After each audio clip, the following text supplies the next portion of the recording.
नमस्कार दोस्तों, मैं लोकेंद्र सिंह चौहान आपका exam made easy YouTube channel पर एनवायरनमेंट एंड इकोलॉजी के इस ऑसम कोर्स में हार्दिक स्वागत करता हूं। हम लोग पढ़ रहे हैं एनवायरनमेंट एंड इकोलॉजी का 6 lecture. So far I have taken 5 lectures on this environment and ecology के ऑसम कोर्स में। और अगर अभी तक आपने वो पांचों क्लासेस नहीं देखी हो तो आप ऊपर दिए गए लिंक में, अगर मैं आई बटन पर लिंक दे दूंगा या फिर नीचे डिस्क्रिप्शन में लिंक दे दूंगा उन लेक्चर्स का, तो आप वो जाके पांचों लेक्चर्स एक्सेस कर लीजिएगा। और ये जो लेक्चर्स हैं टोटली फ्री हैं, आपको कोई पैसा नहीं लगना है, तो आप जाके इन लेक्चर्स को एंजॉय कीजिए।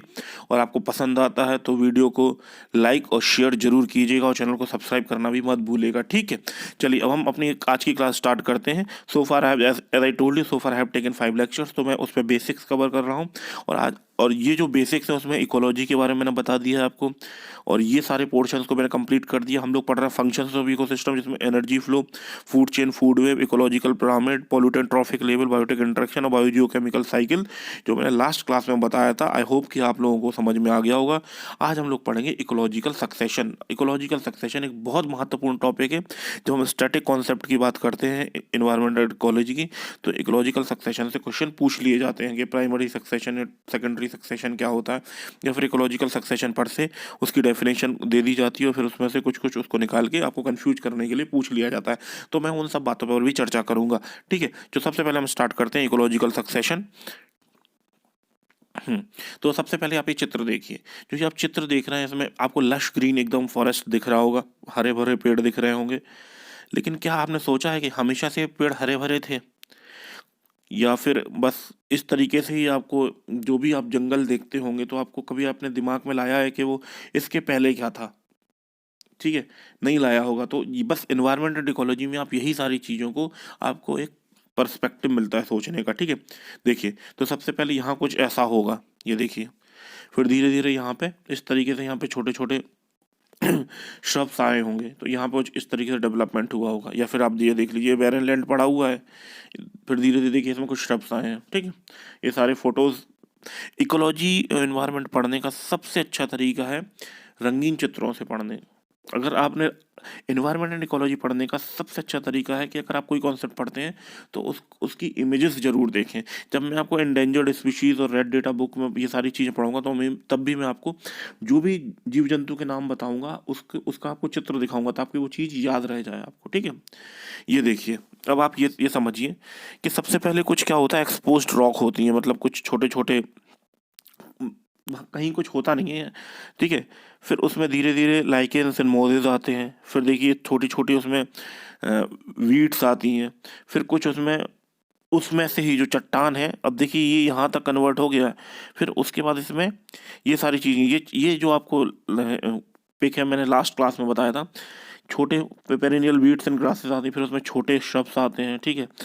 फिर उसमें उसके बाद थोड़ा सा और डेवलपमेंट होता है। फाइनली ये जो है, ये इसमें बड़े बड़े पेड़ आ जाते हैं, जिसको जो अच्छे मोटे तने नुमा और हरे भरे और एकदम चौड़े पत्ती वाले जो पेड़ होते हैं वो आ जाते हैं। इसको बोलते हैं इकोलॉजिकल सक्सेशन। लेकिन जो ये पूरा डेवलपमेंट हुआ है, ये ओवर द ईयर्स, मतलब 100 ऑफ ईयर्स में हुआ है ये, ठीक है। तो ये ध्यान रखिएगा, ये ऐसा नहीं है कि 10 दिन में ये होके कंप्लीट हो गया।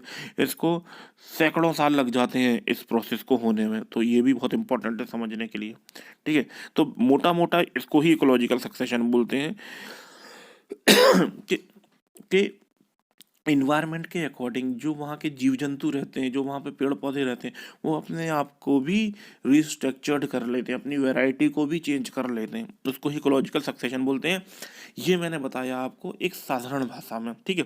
हालांकि मैंने डेफिनेशन आपको बुकिश डेफिनेशन जैसा मैं हमेशा बोलता हूँ दे रखी है, ठीक है। लेकिन सबसे पहले हमको इकोलॉजिकल सक्सेशन, इसको इस क्षेत्र पर भी आएंगे हम। देखो इसको भी समझ लेते हैं। सबसे पहले बेयर रॉक थी, देखो बेयर रॉक। फिर उसमें लाइकेंस में देखिए हल्की हल्की काई टाइप की आने लगी, हरा हरापन आने लगा, ठीक है। फिर देखो उसमें से पेड़, उस काई में से पेड़ पौधे भी निकलने लगे हैं, ठीक है। देखो निकल रहे हैं कि नहीं निकल रहे हैं, देखो इसको। फिर थोड़ी थोड़ी श्रब्स, ग्रासेस, पेरियल ये आने लगी उसी इसी चट्टान में से, ठीक है। अब इसमें सॉइल फॉर्मेशन भी होता है, ये कॉन्सेप्ट मैं आपको बताऊंगा किस तरीके सॉइल फॉर्मेशन होता है, ठीक है। This process will take probably 1000 of years or more than 100 years, but this process will take 550 to 100 years. ठीक है, देखो पायोनियर स्टेज मतलब ये शुरुआती स्टेज है। ठीक है, इसको अगर हम देखें तो ये पायोनियर हो जाएंगे। ठीक है, पायोनियर स्पीशीज। और जो क्लाइमेक्स कम्युनिटी मतलब अब इसके बाद इसमें चेंजेस नहीं होने हैं, तो ये हो जाएगा क्लाइमेक्स। ठीक है, और ये हो जाएगा intermediate, very rightly said, 100 of years, hundreds of years. ठीक है, तो इस तरीके से ये पूरी प्रोसेस होती है। अब देखो ये मैंने एन सी NCERT का भी डायग्राम ले लिया, क्योंकि हम लोग जब तैयारी करते हैं तो हमको NCERT पढ़ने के लिए बोला जाता है, तो उसमें जो चित्र दिए होते हैं उसको भी समझना जरूरी है। देखो पहले फाइटोप्लैंक्टन्स होते हैं, ये मतलब ये पॉन्ड इकोसिस्टम की बात हो रही है। ठीक है, ठीक है, टेरेस्ट्रियल पे भी होता है। ठीक है, पॉन्ड, पहले फाइटोप्लैंक्टन से, फिर उसमें देखो समर्ज्ड प्लांट आ गए। ठीक है, समर्ज्ड प्लांट आ गए, फिर उसमें समर्ज्ड फ्री फ्लोटिंग प्लांट आ गए। ठीक है, फिर उसमें से ये स्वयं स्टेज आ गए, फिर मार्श मेडो स्टेट आ गई, फिर उसमें श्रब्स आ गए, और फाइनली वहां से जो पॉन्ड इकोसिस्टम था वो कैट्रेड हो गया, और वहां पे देखो एक हरा भरा फॉरेस्ट हो गया। इस तरीके से आप समझ सकते हैं कि किस तरीके से प्राइमरी सक्सेशन से सेकेंडरी सक्सेशन हुआ है। ठीक है, तो अब देखो इकोलॉजिकल सक्सेशन हम समझते हैं। इकोलॉजिकल सक्सेशन समझने के पहले मैं आपको कुछ चीज़ें आपको बता देता हूँ, जैसे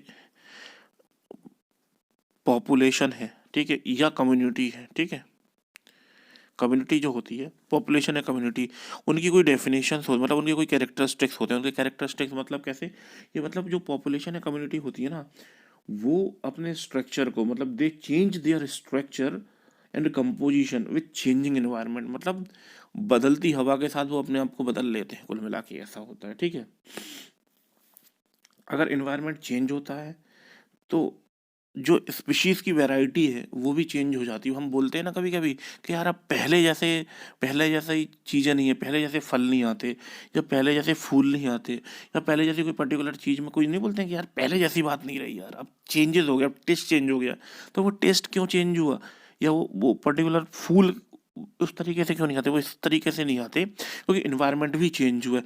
इन्वायरमेंट रैपिडली चेंजिंग, एंड जो स्पीशीज़ हैं, जो जंतु पेड़ पौधे जो जो भी चीज़ें हैं वो अपने आप को बदलते रहते हैं, उस इन्वायरमेंट के अकॉर्डिंग बदलते रहते हैं। तो इस तरीके से क्या होता है, वो अपने स्ट्रक्चर को भी चेंज कर लेते हैं। ठीक है, जैसे हम बात करें कि कोई, जैसे मैंने आपको बताया कि देखो ये पहले यहाँ पे चट्टान थी, फाइनली यहाँ पे फॉरेस्ट हो गया, तो उन्होंने अपने आप को बदल लिया, मतलब वैरायटी चेंज हो गई कि नहीं हो गई। यहाँ पे कुछ भी नहीं था, बेयर लैंड था, बेयर रॉक थी, ये देखो ये चेंज हो गया आपका, वैरायटी रॉक चेंज हो गई। तो इसको बोलते हैं, मतलब इस तरीके से ये क्या बोलते हैं कि पॉपुलेशन कम्युनिटी के ये कैरेक्टरिस्टिक्स होते हैं। ठीक है, तो पहली चीज़ तो ये हो गई, इकोलॉजिकल सक्सेशन की डेफिनेशन पे भी हम आते हैं। ठीक है, अब क्या होता है, अब हम समझते हैं कि जो जो क्या बोलते हैं एनवायरनमेंट होता है, एनवायरनमेंट में भी जो चेंजेस होते हैं वो भी सिक्वेंशियल होते हैं, मतलब जैसे 1 2 3 4 5 6, जैसे एक सीक्वेंस है, तो एक के बाद दो, दो के बाद तीन, तीन के बाद चार, चार के बाद पाँच, पाँच के बाद छः। ऐसा नहीं होगा कि एक के बाद चार आ जाए, या चार के बाद छः आ जाए, या पाँच के बाद तीन आ जाए, मतलब ये इसको बोल सकते हैं कि रैंडम नहीं होगा, सिक्वेंशियल होगा। मतलब why I am telling you all these things, देखो इसमें आप देखो,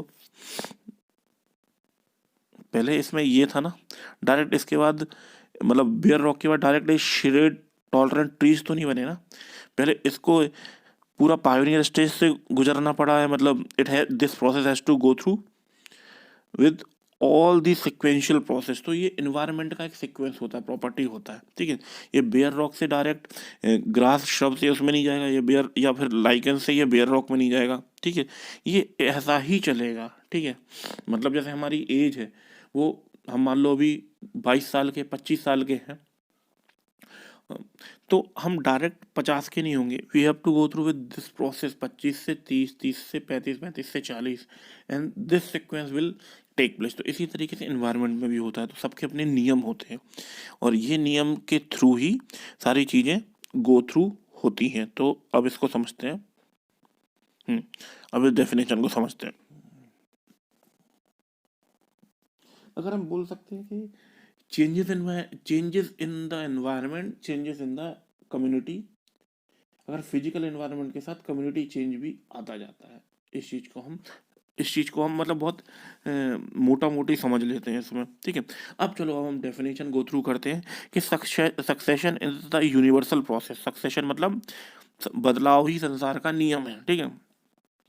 process of directional changes in a vegetation on the ecological time scale. अब ये थोड़ी टेक्निकल डेफिनेशन क्यों दी है, देखो, changes in the vegetation ecological time scale, ठीक है, इसका डेफिनेशन ये है।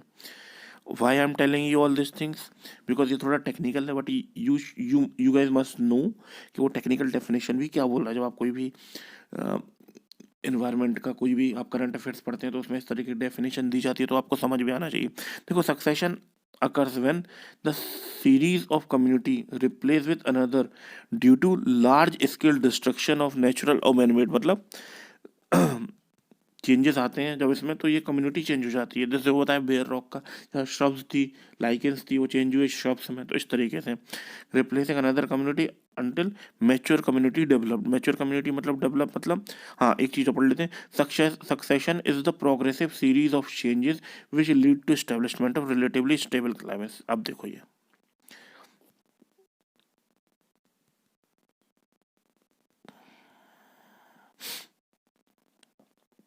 ये पायोनियर स्पीशीज है, ठीक है, इसको बोलेंगे पायोनियर स्पीशीज। अब ये बिल्कुल एकदम, अब इसके बाद इसमें चेंजेस नहीं होने फाइनली, ये हो गई आपकी क्लाइमेक्स स्पीशीज। ये क्वेश्चन पूछ लिए जाते हैं, ध्यान रखना। सबसे पहले समझेंगे प्राइमरी सक्सेशन। प्राइमरी सक्सेशन मतलब पहले डेफिनेशन देख लेते हैं। The primary succession on the terrestrial side और the new side first colonised by few hardy pioneer species that often are microwave. देखो, अब ये देखिए आप लोग यहाँ पे कि देखो, अब यहाँ पे देखो, यहाँ पे पहले ये बेयर रॉक थी, यहाँ पे कुछ नहीं था। अब यहाँ पे हरे भरे जो ये लाइकेंस या स्मॉल लाइकेंस या प्लांट्स आ गए, तो ये जो हैं, ये जंतु या माइक्रोब्स या ये चीज़ें हो गई, ये प्राइमरी सक्सेशन हो गया। यहाँ पे मतलब पहले बंजर था सब कुछ, यहाँ पे जो फर्स्ट जो चेंज हुआ उसको बोलेंगे प्राइमरी सक्सेशन, ठीक है। बस कुल मिला के आपको ये याद रखना, ये इसका रूल ऑफ थंब है, ठीक है। पूछ लिया कि प्राइमरी सक्सेशन क्या है, तो एक हरे भरे, हर जंगल में एक हरा भरा पेड़ है, वहाँ पे पहले छोटे पेड़ थे, फिर वहाँ पे हरे भरे पेड़ हो गए, उसको प्राइमरी सक्सेशन नहीं बोलेंगे। प्राइमरी सक्सेशन बोलेंगे जब वो बंजर जमीन पे जो पहला जो बोलते हैं ना अंकुरण होना, पहली हरियाली दिखना, उसको बोलते हैं प्राइमरी सक्सेशन। वही डेफिनेशन मैंने यहाँ पे दे रखी है, देखो। The primary succession on the terrestrial side, और क्या बोल सकते हैं aquatic side, is first colonized by few hardy pioneer species that are often microwaves, lichens and mosses. Pioneers over a few generations alter the habitat, है ना, conditioned by their growth and development. यही definition मतलब bookish definition जो है वो मैंने बताई है इसमें, ठीक है। The pioneer species disappear as the habitat condition changes, जो मैंने बताया पहले, मोजेस वगैरह कन्वर्ट अल्टीमेटली काय में हुए थे, वो बड़े बड़े प्लांट्स में और ट्री में कन्वर्ट हुए थे ना। And invasion of the new species progress leading to replacement of proceeding community. मतलब जब नई कम्युनिटी आ जाएगी, जो जैसे ये देखो, इसका मतलब ये हुआ, हर लाइन का मतलब है, हर लाइन का मतलब है, कोई भी लाइन ऐसे नहीं दे रखी है। जब हम प्रोग्रेस किया हमने, ठीक है, प्रोग्रेस हो रही है, तो जैसे मान लो, तो अब जब ये वाली प्रोग्रेस हुई, तो देखो ये वाली गायब हो जाएगी, बढ़ रहे हैं प्रोग्रेसिवली। लेकिन जो पुरानी कम्युनिटी है वो मतलब प्रोसीडिंग कम्युनिटी जो है, उसकी जगह पे नई नई वेजिटेशन या नई नई कम्युनिटी आती जा रही हैं, ठीक है। लेकिन हो रहा है इकोलॉजिकल सक्सेशन, ये ध्यान रखना। जब ecological succession, primary succession, secondary succession जो होता है इस तरीके से, तो ये हो गया आपका प्राइमरी सक्सेशन। अब पढ़ते हैं, देखो फर्स्ट आपको ये बता दिया, अब देखते हैं, यहाँ पे आते हैं secondary succession. Secondary succession is the sequential development of biotic community. Biotic मतलब ये जो जीवित community, after completing of partial destruction of existing community, a mature और इंटरमीडिएट कम्युनिटी में be destroyed by a natural event such as a flood, droughts, fires, storms, by human interaction such as deforestation, agriculture. मतलब कुल मिला के क्या हुआ, हम लोग पढ़ रहे हैं बेयर रॉक थी, बेयर रॉक से उसमें छोटे छोटे लाइकेंस आए, फिर उसमें छोटे छोटे पेड़ पौधे आ गए, फिर उसमें छोटे छोटे। अब इस कंडीशन में क्या हुआ, देखो ये चीज़ इस स्टेज से तो हम निकल गए, यहाँ पे अब छोटे-छोटे पेड़ पौधे आने लगे। अब क्या हुआ, एक दिन क्या हुआ, जंगल में आग लग गई या फ्लड आ गया, ये सारी चीज़ें हो गई। तो जो पुरानी जो जो कम्युनिटी है वो चेंज हो गई। वो कम्युनिटी जब चेंज हो गई या फ्लड आ गई, तो नहीं बोलते हैं कि आपने देखा होगा कि भाई अच्छा हरा-भरा जंगल है या फिर अच्छी हरा-भरा वेजिटेशन है। वहाँ पे वहाँ पे अगर फ्लड आ गई या फिर किसी भी तरीके का ड्रॉट हो गया या फिर फॉरेस्ट फायर हो गया या आदमी ने ही डिफॉरेस्टेशन कर दिया, है ना? तो उसमें जो चेंजेस आते हैं, मतलब उसके बाद चेंजेस आने के बाद में जो उसमें नई चीज़ें उगती हैं, मतलब अब उसको शुरुआत से शुरू नहीं करना है। अब उसको जो एग्जिस्टिंग चीज़ें वहीं पे डेवलपमेंट जो होता है, फॉरेस्ट फायर होने के बाद में, आप देखना आप कई बार सुनते हैं फॉरेस्ट फायर होने के बाद में कि इस जंगल में भाई इस सन में फॉरेस्ट फायर हुई थी, लेकिन आज से 100 साल बाद इतनी बढ़िया ऐसे में क्या बोलते हैं पेड़ पौधे हरियाली है, तो आप पता भी नहीं लगा पाएंगे इतना इसमें फॉरेस्ट फायर हुआ था। तो उस तरीके से जो चेंजेस होते हैं वो सेकेंडरी सक्सेशन होते हैं, ठीक है? कुल मिला के ये होता है, ठीक है? हाँ, लेकिन क्या होता है कि जो कुछ-कुछ क्या होता है ना कि डिफरेंस जो होता है प्राइमरी सक्सेशन और सेकेंडरी सक्सेशन होता है, वो आपको ध्यान रखना है कि इसमें फर्स्ट कम्युनिटी होती है, ठीक है? और जो सेकेंडरी सक्सेशन होता है ये फाइनल कम्युनिटी होती है, ठीक है? तो आई होप कि आपको प्राइमरी सेकेंडरी समझ में आ गया होगा, ठीक है? अब एक चीज़ और होता है, मैं आपको बताऊं जो था आपका, तो दोस्तों ये था आपको प्राइमरी सक्सेशन में जो जो आपने पढ़ा आपको याद रखना है।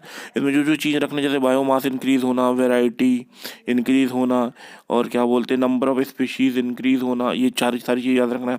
फिर प्राइमरी सक्सेशन क्या होता है, सेकेंडरी सक्सेशन क्या होता है, ये भी चीज़ याद रखना है। अब क्या होता है, एक शब्द और आप सुनेंगे, series seral community, SERAL seral community. मैं सारे शब्द आपको इसलिए बता रहा हूँ, if you guys come up with some of these things, है ना, और फिर आप पढ़े आपको समझ में ना आए कि सर ने ये चीज़ नहीं बताई, तो देखो क्या होता है, into entire sequence of community, ठीक है, community that successively changes is called seres. जो मैंने बताया था, जो ये चेंजेस होते रहते हैं, मतलब बेयर से बड़े बड़े ट्री होना, ठीक है? अब दो तीन मैं एग्जांपल आपको दे देता हूँ, जैसे प्राइमरी सक्सेशन का क्या होता है। प्राइमरी सक्सेशन का कैसे, जैसे बोल सकते हैं कि लावा है, लावा कूल हुआ है, ठीक है, बेस रॉक है।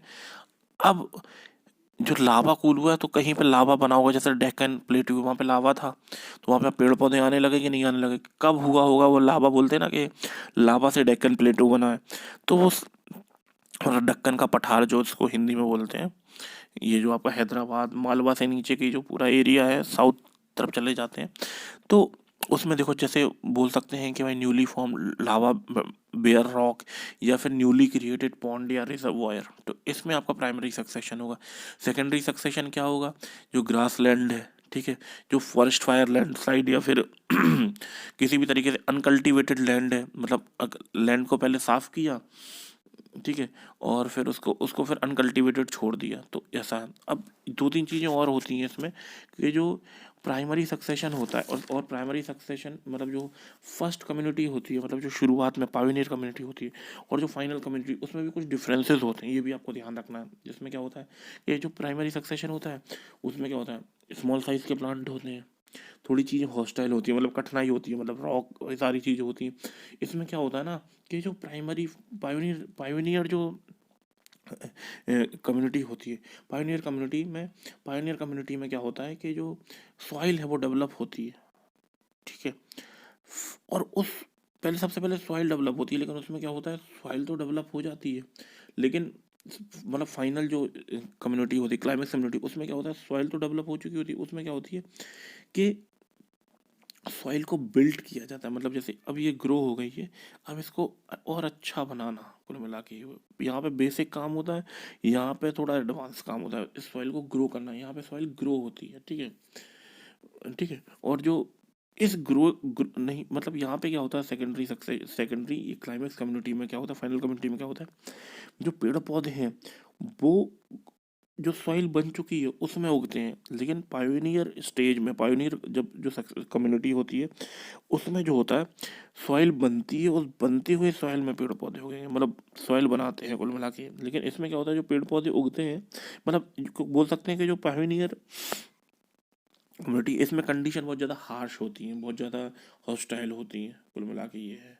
ये थोड़ा-सा क्या बोलते हैं अनस्टेबल कंडीशन होती है, ये थोड़ा-सा स्टेबल कंडीशन मतलब फाइनली यहाँ पे मोटे पेड़ या फिर इस तरीके के पेड़-पौधे उग चुके हैं। कुल मिला के ये है ऐसा है ना?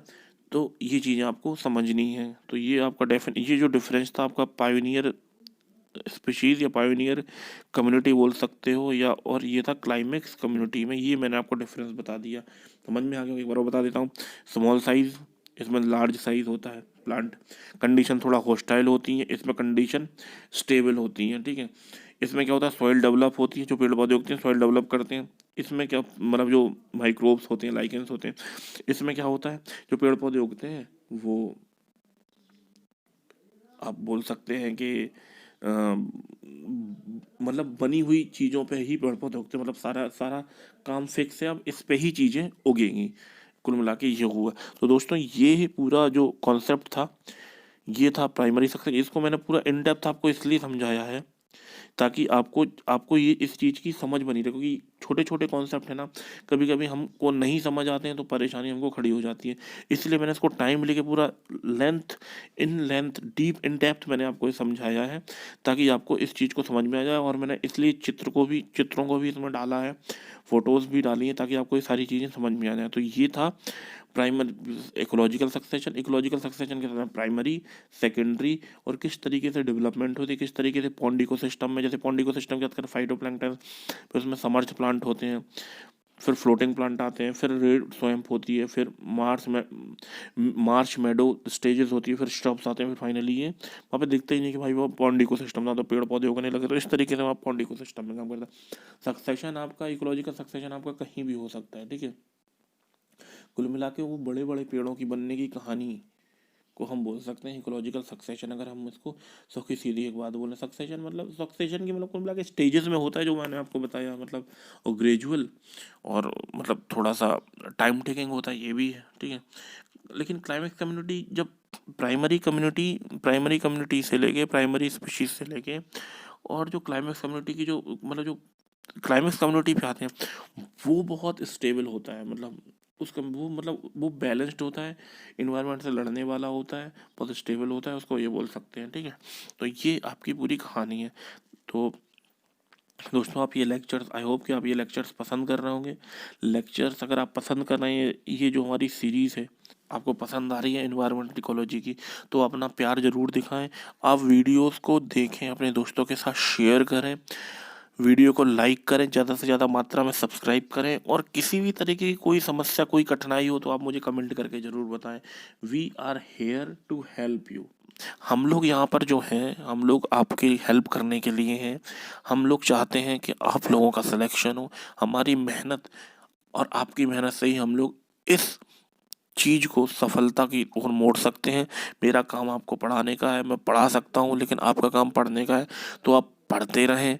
आप लेक्चर्स को देखें, देखने के बाद में उसको अगर आपको नहीं समझ आ रहा है तो बार बार देखें, उसके नोट्स प्रिपेयर जरूर करें। लाइक जो भी मैं बोलता हूँ, जैसा मैं बोलता बोलता जाता हूँ, जो जो शब्द मैं बोलता जाता हूँ, देखिए वो किस डेफिनेशन तो आपके पास है ही, वो आपको मिल जाएगी, स्क्रीनशॉट ले लें, उसका प्रिंट आउट ले लें, ठीक है? तो वो हो जाएगा। लेकिन क्या होता है कि जो मैं बोल रहा हूँ, कोई जैसे कोई चीज़, कोई हुक लाइन आपको समझ में आ गई कि इस पर्टिकुलर प्राइमरी सक्सेशन का मतलब ये है कि वहाँ पे जो क्या बोल सकते हैं कि जो बंजर ज़मीन है, बंजर ज़मीन में जो पहला अंकुरित दाना फूटता है, बस आपने ये हुक लाइन लिख ली, आपको सारी चीज़ें क्लियर हो जाएंगी। अब उसमें डेफिनेशन लिखती रहेगी, वो बुकिश डेफिनेशन, उनका काम है कॉम्प्लेक्सिटी पैदा करना, लेकिन उस कॉम्प्लेक्स चीज़ को हम बहुत, लेक्चर्स का मतलब ही यही होता है, आप कहीं क्लास लेते हैं तो उसको, उसमें आप लाखों रुपए खर्च करते हैं, घंटों देते हैं, सालों जाते हैं, सिलेक्शन होता है नहीं होता। यहाँ तो आपको सारी चीज़ें इन वीडियो लेक्चर्स के थ्रू इतनी आसानी से मिल रही हैं, बस आपको डेटा खर्च करना रहता है, अपने नोट्स पे फिर कीजिए। और यकीन मानिए, बिल्कुल यकीन मानिए, हम लोग सिर्फ आपकी सहायता के लिए हैं। तो दोस्तों अगर आपको ये लेक्चर पसंद आया है तो वीडियो को लाइक कीजिए, ज़्यादा से ज़्यादा मात्रा में अपने दोस्तों के साथ ग्रुप्स में शेयर कीजिए, धुआंधार मात्रा में शेयर कीजिए, और एग्जाम मेडीज यूट्यूब चैनल को अधिक से अधिक मात्रा में सब्सक्राइब कीजिए और बेल आइकन को दबा दीजिए, घंटे को दबा दीजिए, ताकि अब जो भी मेरी क्लासेस आती हैं, क्योंकि मैं रेगुलर 1 या 2 दिन में आपके लिए क्लासेस लाता हूँ। कारण है मेरा 1 या 2 दिन के गैप में क्लासेस लाने का, ताकि आप पुरानी क्लासेस सारी आप क्या बोलते हैं, अपने आप को रिवाइज़ करते चलें, क्योंकि अगर आप पुरानी क्लासेस को भी रिवाइज़ नहीं करेंगे, तो क्योंकि revision is the king. Revision के बिना कुछ होगा ही नहीं, कुल मिला के ये है। तो आपको रिवीजन भी करना है, और मैं 1 या 2 दिन का गैप जानबूझ के लेता हूँ। कभी कोई समस्या भी हो जाती है, लेकिन मेरा ये है कि हर अल्टरनेट डेज़ में हर हर दूसरे दिन मैं क्लास डालूँ, ताकि आप पुरानी क्लासेस को भी आप रिवाइज़ कर सकें। और आप देखिए, आज ये मेरी 6वीं क्लास है, 10 क्लास तक मैं आपके सारे कॉन्सेप्चुअल चीज़ों को क्लियर कर दूँगा। फिर हम लोग आगे चल के करंट अफ़ेयर्स पढ़ेंगे। करंट अफ़ेयर्स में आपको 1 साल के करंट अफ़ेयर्स पढ़ाऊँगा, क्योंकि जून में पेपर है। तो उसके पहले आप और ये भी जान लीजिए, कम से कम 15 से 16 क्वेश्चंस आपके एनवायरनमेंट एंड इकोलॉजी से आते हैं, माइंड यू। और 15 से 16 क्वेश्चन मतलब अगर आपने 15-16 क्वेश्चन बना दिए, 15 में से अगर आपने 12 क्वेश्चन, ये मैं बताता हूँ कि आप एनवायरनमेंट एंड इकोलॉजी का ये लेक्चर देख के 15 से 20 क्वेश्चन आप जितने भी मतलब 80 से 85% आप जो है क्वेश्चन सही जरूर करेंगे, ठीक है। तो ये भी आपको ध्यान रखना है ना। तो आप अगर इसको बहुत ईमानदारी से पढ़ेंगे, क्योंकि मैं ईमानदारी से पढ़ा रहा हूँ, तो आपको ईमानदारी से पढ़ेंगे तो आपकी ये चीज़ें क्लियर होती चलेंगी, ठीक है। तो चलिए, आप मिलते हैं किसी बढ़िया से वीडियो में। वीडियो को लाइक, शेयर, चैनल को सब्सक्राइब करना मत भूलिएगा, और इम्पोर्टेंटली पढ़ते रहिए। Thank you so much.